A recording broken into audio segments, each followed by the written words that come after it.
So hello everyone, myself Advocate Gautam Arswal, Associate. So today in this video I'm gonna discuss with you, Delhi Services Ordinance case. What happened in this case before the Honorable Supreme Court? Let's find out in this video. So the Supreme Court of India refers Aam Aadmi Party government's challenge to Constitution bench. Why so? Let's find out in this video. So the Supreme Court of India on Thursday referred to a constitution bench the challenge to the legal validity of the recently promulgated Delhi Services Ordinance or DSO, by which control over civil servants in Delhi has been vested with the central government's nominee, the Lieutenant Governor. The name of the case is Government of NCT of Delhi versus Union of India and others. A bench of Chief Justice of India D.Y. Chandrachud and Justices P.S. Narasimha and Manoj Mishra said the order in this regard would be uploaded later today evening.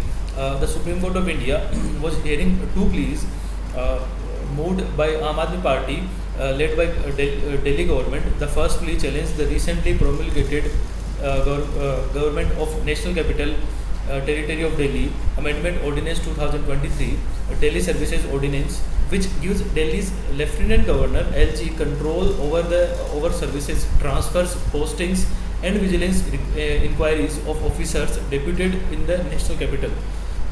The ordinance was promulgated in May, a little over a week after a Supreme Court Constitution bench held that the Delhi government is entitled to control over all the services, including Indian Administrative Services or IAS officers in the national capital region. The plea by Aam Aadmi Party government stated that the ordinance rests control over civil servants serving in Delhi from the elected government of Delhi and gives it to the unelected Lieutenant Governor. The second plea objected the LG using the powers granted under the ordinance to name his choice of chairperson for the Delhi Electricity Regulatory Commission or DERC. At today's hearing, the bench listed the DERC matter on August 4 and indicated that it would propose the name of pro tem chairperson for appointment of an ad hoc basis until the petition is decided. This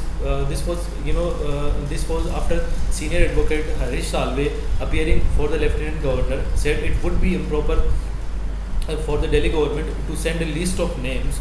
Senior counsel Abhishek Manu Singhvi, representing the Delhi government, said a similar argument applies in case the Lieutenant Governor sends any list, any submission the bench would found in force.